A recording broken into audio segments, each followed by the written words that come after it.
Eu sou a Doca e eu estou lendo A História do Ladrão de Corpos. Bora para mais um vlog literário e esse diretamente continuação do último. Então, A História do Ladrão de Corpos é o livro número 4 da série As Crônicas Vampirescas da autora Anne Rice, que já teve Entrevista com o Vampiro, O Vampiro Lestat e A Rainha dos Condenados, que foi o livro número 3, que eu inclusive fiz um vlog literário bem longo. Eu prometo que dessa vez eu vou tentar ser mais concisa. Hoje é terça-feira e eu comecei a ler o livro ontem, que ele é um pouquinho menor do que o livro anterior. Ele tem, acho que 580 ou 590 páginas. Estou lendo o e-book digital, né? Não existe e-book físico, somente digital. E eu vou confessar para vocês que, como eu faz pouco tempo que eu li A Rainha dos Condenados, faz acho que uns 8, 9 dias, eu ainda tô com um gosto um pouco amargo da leitura dele, que não foi a minha leitura favorita. Então eu comecei ele ontem e eu li acho que 46 páginas, se eu não me engano, que equivale ao prólogo e ao capítulo 1. Ah, aviso, terão spoilers nesse vlog literário, não só porque o livro é o quarto da série, mas também porque eu pretendo gravar e falar um pouco sobre como a história avança, sobre o que está acontecendo. Então, se você não quiser ter spoilers sobre o conteúdo do livro, este não é o vídeo para você. Bom, diferente dos livros anteriores, que eu já tinha lido eles durante a minha adolescência, esse livro é completamente inédito para mim. Eu nem sei do que se trata. Para falar a verdade, eu não sei nada do que se trata além dos primeiros 3 livros. Eu nem li a sinopse. Mas a gente começa o prólogo já com o Lestat, nosso reizinho, narrando a história e falando que nos últimos tempos ele tem tido sonhos. E ele tem tido sonhos com 2 indivíduos diferentes, que é a Cláudia, que é a filha vampira dele, que era uma criança de 5 anos que ele transforma em vampiro quando ele morava com Lois em New Orleans, que é relatado em Entrevista com o Vampiro, livro número 1. E ele também tem sonhado com o David Talbot, que é um personagem que nos foi apresentado no livro anterior, A Rainha dos Condenados, que ele é um diretor da Talamasca, uma ordem secreta que investiga eventos sobrenaturais. E o Lestat, daquele jeitinho dele maravilhoso no final do livro anterior, ele decide visitar a Talamasca para conversar com esses humanos que sabem sobre a existência deles. O Lestat, ele sente um vazio existencial muito grande com a ideia de ninguém saber a seu respeito. Foi isso que instigou ele a tentar a carreira de rockstar, e agora que tudo foi tratado como uma grande ficção, como um grande surto, ele sente esse vazio. Então ele se completa na ideia desse humano, do David, saber da existência dele. E então ele tem sonhos com esses 2 indivíduos. Lembrando que a Cláudia já passou dessa para melhor, ela foi queimada, entregue ao sol pela Twink do Armand. Então só o David permanece vivo. Já o capítulo 1, que é um capítulo um pouco extenso, ele fala sobre uma caçada do Lestat. Então ele está em Miami, se eu não me engano, e a gente tá esse livro ele se passa já nos anos 90. E ele está em Miami, vivendo a vidinha dele, caçando como ele sempre caça, e é um capítulo em que ele narra, né, todo esse processo de uma maneira até bem interessante. Ele tá caçando um assassino serial, porque ele tem essa ideia de ir atrás de pessoas más, mas eventualmente isso passa para a vítima, né, do criminoso. E é interessante porque ele tem como se fosse um tipo de visão e tudo mais. E aí termina com ele partindo para Londres para ver o David Talbot. Ah, pra não deixar falhar, aqui ó, clássica Fifinha dormindo, né? Não podia faltar. Adivinha quem voltou? Nossa, esse ângulo aqui não está me favorecendo muito, mas pelo menos dá pra ver a Fifi, a Mimir ali no fundo. E olha, isso daqui é uma coisa rara, hein? 2 dias seguidos de gravação é maluquice. O vizinho tá fazendo reforma, então talvez tenha alguns barulhos de fundo, mas como eu tô com o microfone, eu vou ter fé de que não vai capturar muito som de sei lá o que eles estão fazendo, ó. Não sei se dá pra ouvir, mas é isso. Enfim. Bom, hoje é quarta-feira e eu estou oficialmente na página 120 do livro e aconteceu um bocado de coisas. Então, a última vez que eu tinha parado, o Lestat estava indo atrás do David Talbot. E ele encontra de fato o seu David, onde eles têm alguns papos. Ele explica da última vez que eles tinham se conhecido, que eles tinham se encontrado, como foi a relação dos últimos anos, como o Lestat pressente que o David não vai durar mais do que um ano. E aí o Lestat também percebe que ele já tá cansado desta vida vampírica dele. Então, ele resolve ir até um deserto, subir aos céus enquanto o sol está amanhecendo e tentar se liquidar. Só que, lembrando que no livro anterior ele tinha bebido da Akasha, que era a rainha dos vampiros, ele já é muito poderoso para conseguir fazer isso. Então, ele fica meio torradinho, mas ele não consegue se eliminar. Aí ele volta para lá o David e eles batem um papo onde o David conta um pouco da história dele e é muito engraçada essa parte. É engraçado porque o David tem um histórico no Brasil. Ele conta como ele veio até o Brasil na época para caçar o que eu imagino ser uma onça pintada. Ele chama de jaguar, mas eu acho que é uma onça pintada, né? E aí ele tem contato com um rapaz, esse rapaz e ele começam um tipo de relacionamento. E a mãe desse rapaz é uma mãe de santo do candomblé. Tá chocado? E aí ele é assombrado pelas entidades do candomblé. E é quando ele decide voltar ao Rio para ser aprendiz da dessa mãe de santo e em um ano ele se transforma em sacerdote do candomblé. Que loucura! Eu não sei se vocês têm algum tipo de conhecimento sobre religiões de matriz africana, mas se vocês tiverem, vocês provavelmente vão ler tipo isso assim, kkk, querido, meu amor. Então, mas é muito divertido, eu não vou mentir. Eu sempre adoro, eu adoro quando citam o Brasil. E ai, a Anne Rice faz uma passagem muito curiosa que o David fala como, nossa, como os brasileiros são lindos. Não sei o que há neles, mas brasileiros são sempre tão lindos. Aí, fofo. Mas aí, eles batem esse papo e o David, que sabe que os dias dele estão chegando ao fim, ele tá meio que numa encruzilhada, porque ele pensa muito sobre a relação entre Deus e o demônio, ou o diabo, o mal em si. E ele tá meio que nesse conflito, ele acredita de maneira sincera que Deus, ele tem um corpo físico e de que ele tem uma teoria de que quando ele fala assim, para se multiplicar, ele estava se referindo às células do corpo, e aí é por isso que Deus também tem um corpo físico, algo desse tipo.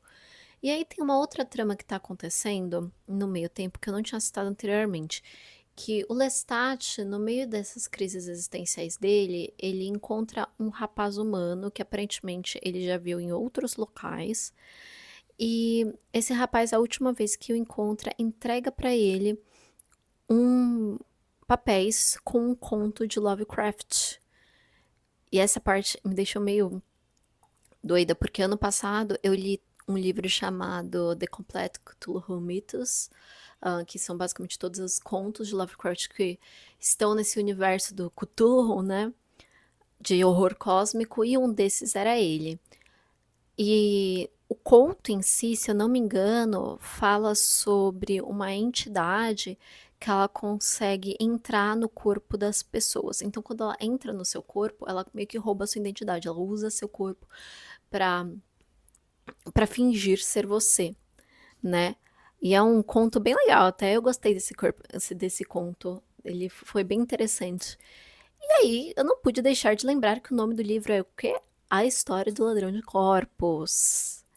E o Lestat já faz um tempo que ele tá com uma sensação esquisita de que tem alguma coisa aqui meio que entrando, apertando a alma dele e tudo mais. E A Anne Rice, ela cita que os vampiros, eles são capazes de fazer uma coisa que é muito, ai, a palavra não é viagem astral, eu sei que tem outra palavra que não é viagem astral, mas é isso, sabe quando você, a ideia de que a sua alma sai do seu corpo e você consegue passear por aí, só em alma, só em espírito, essa é a ideia. A Anne Rice já citou isso no livro anterior, e eu acho, suspeito eu, que tem algo a ver com isso. E aí o capítulo que eu termino é justamente o Lestat em Paris. Acho que é isso, acho que é Paris. Não tenho certeza agora. Mas o Lestat, ele tá num hotel, e neste hotel ele recebe uma encomenda, que é um novo conto. É um conto que eu não conheço, alguma coisa da múmia que eu não conheço, eu nunca li. Então eu não consigo nem julgar. Mas eu pretendo ler este conto hoje, porque, pelo que a Anne Rice diz, ele é curtinho, então eu vou ir atrás de ler, porque eu tô com essa ideia de que há alguém ou algo tentando entrar no corpo do Senhor Lestat. E aí, gente, tudo bom? Hoje é sexta-feira e eu cheguei até a página 264 do livro. Tô um pouquinho antes da metade. Eu vou tentar ser bem breve, porque eu vou sair daqui a pouco. E aí já é tarde, é 5 da tarde, por isso que eu tô nesse ângulo. Eu sempre gravo aqui quando é já tarde, porque é onde tem a melhor luz e quando eu não tô afim de ligar o ring light. Então eu tenho que ser bem rápida, porque eu tenho ainda muita coisa pra fazer antes de sair. Primeiro, antes de tudo, eu li o conto da múmia, que se chama Os Olhos da Múmia. É de um autor que eu nunca tinha ouvido falar, mas ele escreve contos também de horror cósmico, muito similar a Lovecraft, e fala sobre troca de corpo. Então, eu já estava suspeitando isso com outro conto, né, que era A Coisa na Soleira da Porta, eu não sei qual é o título em português, mas também é um conto sobre troca de corpos, e o nome do livro é A História do Ladrão de Corpos. E o que dá a entender, o que dava a entender já era isso, mas daí a gente tem a confirmação logo no capítulo seguinte. Então eu vou resumir de maneira bem breve. O Lestat finalmente entende com essas pistas desse cara meio maluco que manda esses contos pra ele, que na verdade que entrega esses contos pra ele, que ele é meio esquisito, ele anda meio esquisito. E aí ele finalmente conclui, depois de bater um papo com o David, e fala assim, cara, eu acho que na verdade ele roubou esse corpo. Ele não é essa pessoa. E eu acho que ele está querendo dizer isso pra mim, que ele consegue roubar corpos ou trocar de corpos. E aí o David já fica maluco, fala, não, isso é impossível, bibi. Mas é claro que o Lestat fala assim, não, eu vou ter que conversar com ele. Aí ele vai lá, conversa com o cara se apresenta, diz que ele de fato é um ladrão, que ele não rouba só corpos, ele rouba qualquer coisa, é a emoção dele, né? E que ele já, inclusive, foi da Talamasca, ele é um médium também, tem bastante poder, tem poderes bem fortes. E aí ele foi eventualmente expulso, e aquele corpo era de fato de outra pessoa. O corpo original dele já tinha mais de 70 anos, mas ele estava sofrendo de câncer. Aí ele conseguiu um outro corpo. E aí ele fala assim pro Lestat que na verdade ele quer o corpo do Lestat, não para sempre, só por um período de uma semana, porque ele quer viver a experiência de ser um bebedor de sangue, só que ele não quer isso para todo sempre, porque todo bebedor de sangue, todo vampiro, eventualmente se arrepende disso. Né? Não à toa Lestat, capítulos antes, tentou se no deserto. Então, ele pega e fala assim, eu quero uma semana, e aí durante uma semana também você pode ser mortal, e isso tenta muito o Lestat, porque ele realmente, quando ele foi transformado em vampiro, ele explica no livro 2, não foi porque ele quis, ele foi capturado, torturado, e aí eventualmente transformado em vampiro. Mas agora ele já vive, porém ainda é um tormento para ele. Ele é muito apaixonado pela humanidade. E aí ele fica muito interessado, não dá uma resposta na hora, vai conversar com o David, vai conversar com o Louis, os dois falam o óbvio pra ele, que é uma loucura, que é uma estupidez, porque não é só ele se transformar em mortal, é o fato de que você vai ter um cara que é claramente um criminoso no corpo de um vampiro incrivelmente poderoso que pode cometer horrores, e que para derrotar o Lestat seria dificílimo. Então, eles falam assim, Lestat, não seja burro, mas é claro que o Lestat vai ser burro. Aí eles conversam de novo, ele topa, eles fazem, na verdade, um acordo de não ser uma semana. Ele entrega o corpo dele na quarta-feira e supostamente deveria ser devolvido na sexta-feira. Serão 2 dias, 48 horas. E aí eles fazem uma série de preparações, assim, ai, dinheiro, ai, não sei o que lá, ai, documentos. E o Lestat vai, encontra com ele, troca de corpo. E aí dá tudo errado, como sempre, né? Então, nesse ponto, o que aconteceu foi que eles trocaram de corpo, o Lestat vai embora, né? E o Lestat humano fica.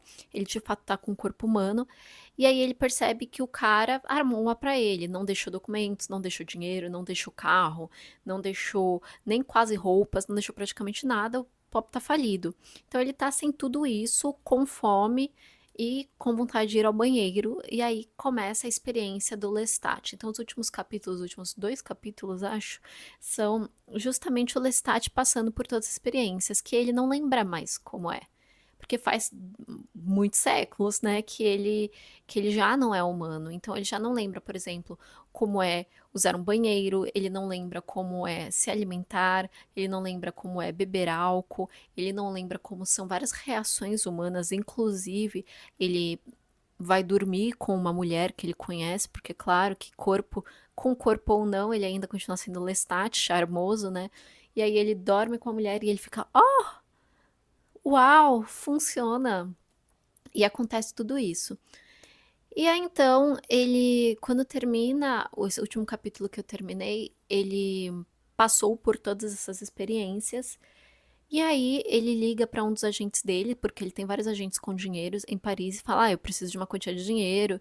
Ele já tinha meio que dado um alerta que ele usaria outra identidade, e acaba por aí. O que eu tô achando? É muito mais interessante, com certeza, de que A Rainha dos Condenados. Eu acho que o começo foi um pouco lento, mas os últimos capítulos foram bons. Só que a temática me dá ansiedade. Tem alguns temas de livros que eu não sou fã, que realmente eles me deixam meio assim, e um deles. Eu não gosto de nada que envolva muito assim, troca de identidade, ou uma injustiça muito, sabe, quando armam tudo, dá tudo errado, ninguém acredita em você. Esse tipo de coisa pra mim me deixa ansiosa, me deixa ansiosa. Então, além de que eu acho muito novelinha das 8. Então, não é um tema que eu gosto. Apesar de esse livro optar por uma escolha de sobrenatural, porque existem muitos livros que essa troca de identidade, ela não é sobrenatural. É, por exemplo, assim, uma filha se perde, aí uma outra fulana finge que é essa filha perdida, porque claro que ela é filha de uma família rica, uma coisa assim. Sabe esses papinhos aí? Nossa, muito comum em anime, muito comum em mangá, webtoon. Eu não sou fã. Esse tem uma abordagem sobrenatural, ocultista. Mesmo assim, me causa ansiedade. E por causa disso, eu estou atrasada na leitura, né? Isso devia ser um coach já assim. Estou atrasada na leitura, como sempre, porque basicamente sempre que acontece. Voltamos. Tudo bom? Chuchu, beleza com vocês? Hoje é domingo e eu vou mais uma vez fazer um vlog mega curtinho, porque eu tenho que sair daqui a 20 minutos. Hoje eu vou cobrir um show. Sou bibliotecária, mas no meu tempo livre eu cubro eventos de maneira gratuita, só porque eu gosto de escrever e eu gosto de cobrir evento. Bom, vamos lá. Eu tô atualmente na página 370, então eu tô mais ou menos em 64%, 64%. E deu tudo errado. Ai, quem diria, Lestat, meu amor, quem diria que essa ideia de Jerico daria errado? Ai, meu Deus do céu. Tá, vamos lembrar onde eu parei. O Lestat, ele tinha acabado de encontrar uma mocinha no café, tido uma noite com ela e tudo mais. Bom, o dia amanhece, ele pediu um dinheiro para agente dele, conseguiu sacar o dinheiro, e agora com o dinheiro a vida é um pouco mais fácil para ele como ser humano. Quem diria, não é mesmo? Deixa eu arrumar a câmera. Quem diria, não é mesmo, que a vida é mais fácil quando você tem dinheiro? Bom, ele tá lá com uma quantidade de dinheiro, ele tem um cachorro agora que ele conheceu, que estava na casa do ladrão de corpos, e agora ele é pai de pet. também. Ele consegue um quarto de hotel e ele pega uma gripe, porque tá no meio de inverno em Georgetown, tá super, super nevando, e ele tá lá vivendo a vida dele e, obviamente, ficando doente. Ele volta pra casa na sexta-feira e adivinha? O cara não voltou para pegar o corpo dele. Puxa vida! Nossa, ninguém estava esperando por isso. Estamos todos aqui muito surpresos. Bom, agora que ele não tem perspectiva nenhuma de ter o seu corpo imortal de volta e ele percebe o perigo que as coisas estão ocorrendo, né? O perigo que é possível ocorrer, ele então vai atrás do que uma passagem para New Orleans para falar com o Lois, porque o objetivo dele é o Lois transformar ele em vampiro e ele, como vampiro, usar a sua rede telecinética, telepática para entrar em contato com os outros e conseguir de volta a ajuda para conseguir o seu corpo de volta. Só que aí ele está super mega power doente, ele tropeça na calçada, cai, levam ele para o hospital, ele está com risco de morte. Então não é nenhum dos melhores quadros, mas é claro que, obviamente, ele tem muito jeito com as mulheres, e uma enfermeira chamada Gretchen, eh, olha pra ele e acha que ele é alguma coisa, enfim, né. A Gretchen cuida dele durante um tempo, depois leva ele pra casa dela, e ela é uma enfermeira que trabalha em missões na América do Sul, na Venezuela, se eu não me engano, mas que ela veio pra Georgetown porque ela tem algumas ideias, e ela é uma freira. Tá, ela cuida dele por um tempo e ele conta toda a história pra ela, e ela meio que não acredita, meio que acredita, uma coisa meio que assim, tipo: "Ai, vai falando maluco". Mas obviamente ela também morre de amores por ele, porque quem é que não morre de amores pelo Lestat? Eventualmente eles se separam, ele tá ainda com o dinheiro desse agente dele de Paris, até que ele começa então o rumo dele quando ele melhora, depois de finalmente não correr mais riscos, ele volta para New Orleans e lá ele descobre que o agente dele de Nova York foi assassinado pelo ladrão de corpos. Quem diria que o Lestat, que tem uma fortuna que não pode ser calculada, o ladrão de corpos pensou: "Ah, não, eu agora que tô no corpo do Lestat, ao invés de tentar pegar essa fortuna que não pode ser calculada, eu vou ficar com 20 milhões que ele tinha me oferecido se eu voltasse para o meu corpo mortal".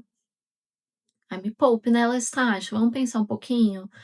Bom, aí ele já tá furioso, maluco das ideias, só que toda a vida dele que foi pensada como vampiro. Então, por exemplo, ele tem uma cobertura em New Orleans que ele acessa pelo telhado, e a chave tá dentro de uma tumba que ele não consegue pegar como humano.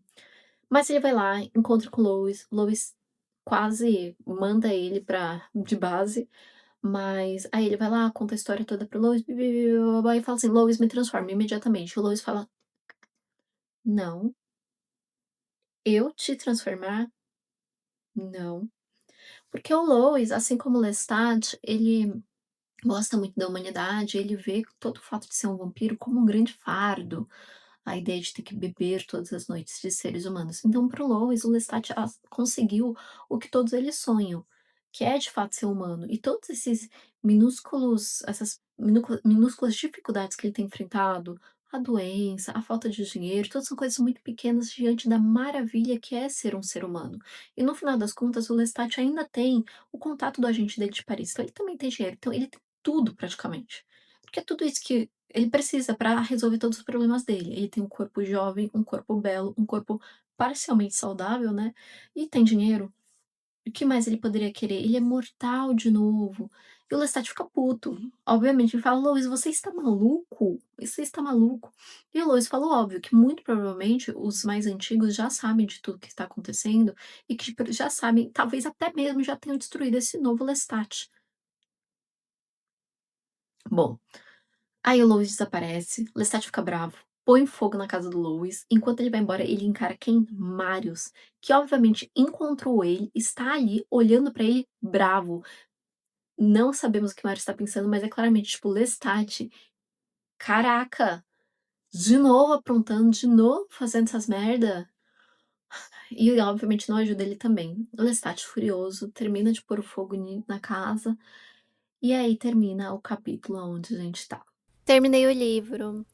Hoje é terça-feira e eu finalizei a história do ladrão de corpos ontem.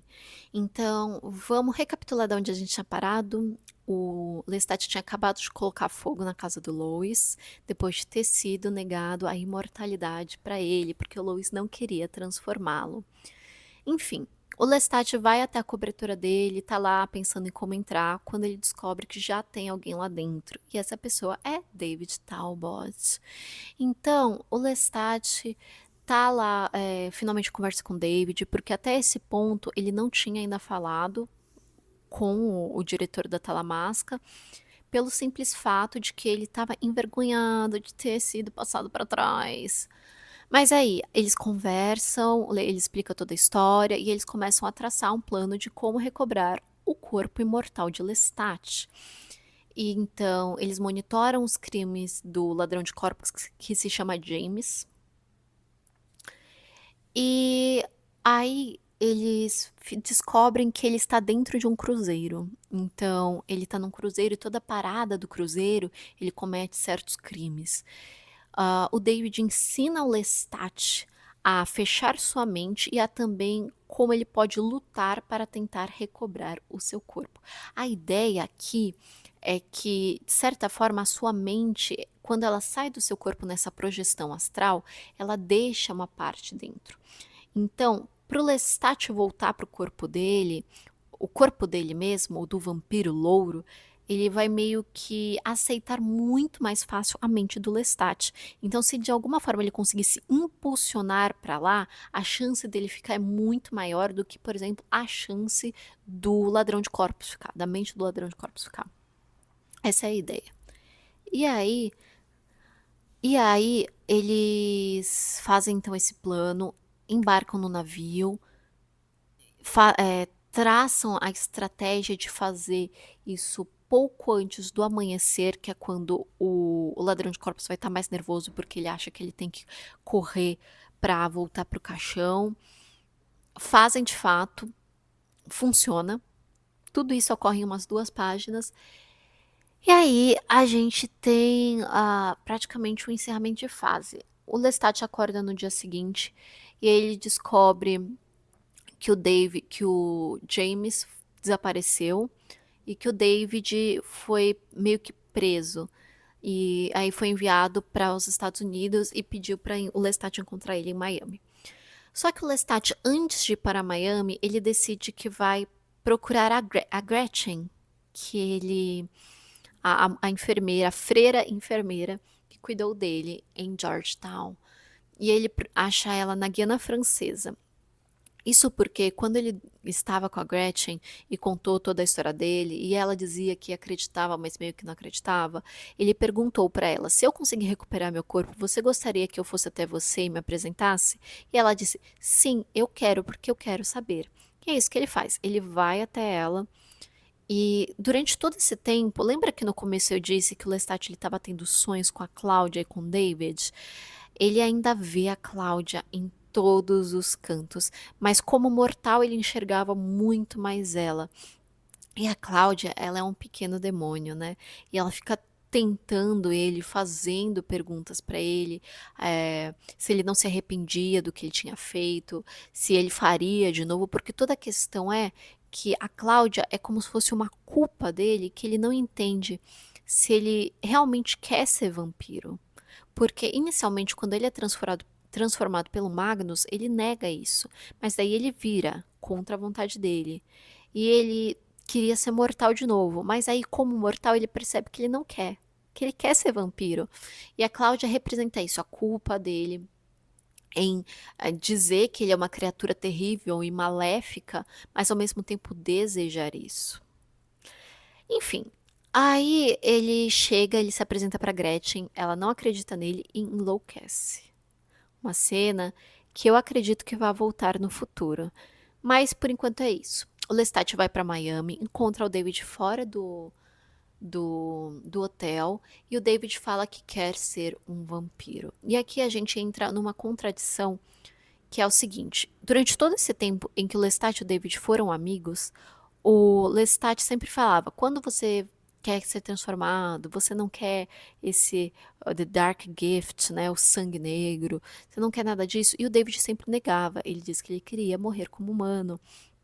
E nesse momento ele fala que não, que ele percebeu que ele quer isso. E o Lestat, obviamente, tolíssimo, fala: pois bora, bora, vão pro hotel. Ele morde o David e ele descobre o quê? Que não é o David, é o James. Durante a luta em que o Lestat recobrou o corpo dele, o James conseguiu pôr a mente dele dentro do corpo do David. E a mente do David foi pro corpo do James. Então, o David verdadeiro está desaparecido e aquele é o James. O Lestat fica bravíssimo, taca ele na parede. Ele tem o que eu imagino ser uma lesão craniana, né? E aí ele chama uma ambulância, ele vai, enquanto isso o Lestat vai até uma cabine telefônica e liga pra Talamasca pra avisar tudo o que aconteceu, e é quando alguém faz toque-toque do lado dele, e quem ele vê? Ele vê o David no corpo novo, no corpo novinho, que o Lestat já tinha e que o James originalmente tinha roubado. E aí os dois conversam e o David explica tudo pra ele, explica o que aconteceu, que ele foi sem querer, que houve essa confusão, que ele foi parar num corpo muito mais jovem, porque o David Talbot, ele já tem 74 anos, se eu não me engano. E esse corpo jovem, onde ele tá, tem 26. E aí os dois vão até o hospital só pra verem que o corpo do David não sobreviveu. E neste momento o Lestat tem mais um breakdown aí mental dele, porque ele vê tudo isso de maneira terrível, né? Na cabeça dele ele encerrou a vida do David, mas não é só isso. Ele meio que acreditava que justamente pelo David estar nos últimos anos de vida, isso seria um incentivo para ele se transformar num vampiro. Só que agora ele percebe que não, porque ele está num corpo jovem e que ele provavelmente nunca vai querer se tornar um vampiro. E isso magoa muito ele. Aí a gente vai para a parte final do livro, que é o Lestat confrontando o Lois. Primeiro, o Lestat ele reforma a antiga casa dele, do Lois e da Cláudia. Então ele tá reformando aquela casa e aí um dia ele simplesmente encontra com o Lois. E ele tava muito nervoso desse encontro porque ele sente muita raiva do Lois. Pelo Lois ter negado a ele o sangue, o poder e não ter ajudado ele a recobrar o corpo. Eles têm alguma conversa, mas acabam se ajeitando como sempre. E aí o Lois e o Lestat vão morar juntos na antiga casa deles. Ai, casados. Não tem jeito. E o David, ele manda várias mensagens pro Lestat e fala: eu tô indo curtir o carnaval no Rio. Vamos comigo? Eles se encontram em Barbados antes de irem pro Rio. E aí o David conta tudo que ele tem feito e tudo mais. E o Lestat fala: bom, você se enganou sobre mim, porque você achava que eu era algo bom. Você achava que eu era alguém decente, mas na verdade eu sou o mal e eu vou lhe provar agora. E o que que ele faz? Ele transforma o David contra a vontade do David. Isso foi chocante. Eu achava que ele ia dar umas mordiscolas ali, ia meio que falar assim: nossa, olha como eu sou mal, não se aproxime de mim. Não, não, não, não. Ele de fato transforma o David, ele querendo ou não. Babado. Chocada. E aí a gente tem meio que a amarração disso, do que termina. O David some, o Lestat vai pra casa triste, só pra encontrar o David lá com o Lois, fofoqueiros. E aí eles se unem para irem para o carnaval no Rio. Surto. Maluquice. Minha opinião final sobre a história do Ladrão de Corpos. Tá. Eu acho que ele é um livro muito mais legal, muito mais divertido, muito mais interessante que A Rainha dos Condenados. Se eu fosse dar uma nota pra ele, seria 4 estrelas. 4 estrelas e alguma coisa. A história, o fato de ser narrado com menos personagens antes do que era A Rainha dos Condenados, que é uma grande sopa de milhões de personagens, é muito mais legal. O Lestat, ele é realmente o rei dos tolos. Mas há uma beleza nisso. É isso que transforma ele num personagem tão carismático? Porque ele é muito burro. Ele faz muita merda. É inacreditável. Inacreditável. A ingenuidade dele é fantástica. Mas eu gosto dele mesmo assim. Eu acho que faz realmente parte do charme dele. Porque o Lois é um depressivo chatíssimo. Entendeu? O David, ai, ele é muito palestrinha. E o Lestat, ele é bobão, ele é meio idiota, ele é ingênuo, mas também ele é muito carismático por causa disso. E ele sempre resolve os BOs dele. Talvez com alguma ajuda, mas sempre resolve os BOs dele. Há uma grande questão aqui que eu acho que é sobre Lois versus Lestat. E eu vou dar minha opinião baseada num vídeo que a minha irmã me mandou, que a Anne Rice, falecida Anne Rice, a autora, ela conta como ela se enxerga no Lois e ela vê o Lestat como tudo que ela gostaria de ser.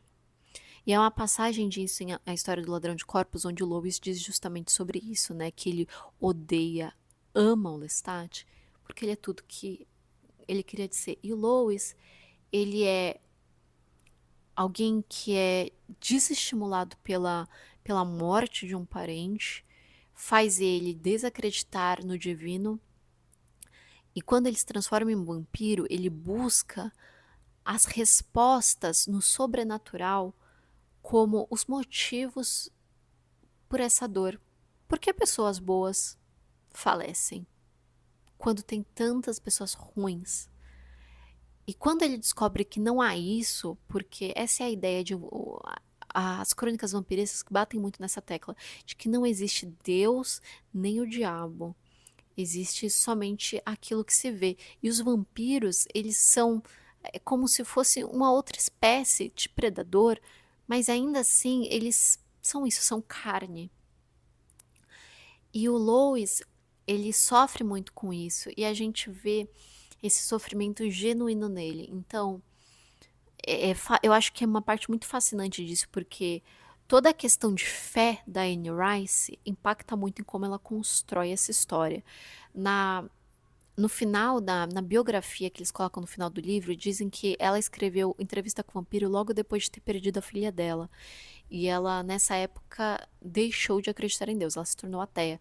E ela voltou a se aproximar da religião por 2005, se eu não me engano, e ela faleceu em 2011 ou 2021, nossa, eu não vou lembrar. Mas todas as histórias, os 4 livros falam muito sobre isso, falam sobre crença. Não necessariamente Deus, mas esse aqui principalmente conversa muito sobre isso. Entrevista com o Vampiro também. Entrevista com o Vampiro também é um livro que ele é todo baseado nessa ideia de querer acreditar em algo maior, em algo melhor, em um sentido, em um objetivo.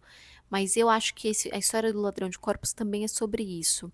O Lestat, na sua busca por respostas sobre o bem e o mal, percebe que ele gosta de ser mal. E isso faz parte dele. Ele poderia ser humano, ele poderia fazer o bem, ele tem os recursos para isso, mas ele não quer, porque não é isso quem ele é. Ele é um perfeito demônio e ele tem orgulho de ser esse perfeito demônio. Então, no fim, eu realmente gostei muito mais da história do Ladrão de Corpos. Eu acho que, pensando nos 4 livros, ele tá em segundo lugar para mim. Então seria O Vampiro Lestat em primeiro, A História do Ladrão de Corpos, Entrevista com o Vampiro e aí A Rainha dos Condenados. Esse, por enquanto, tá sendo o meu ranking de livros.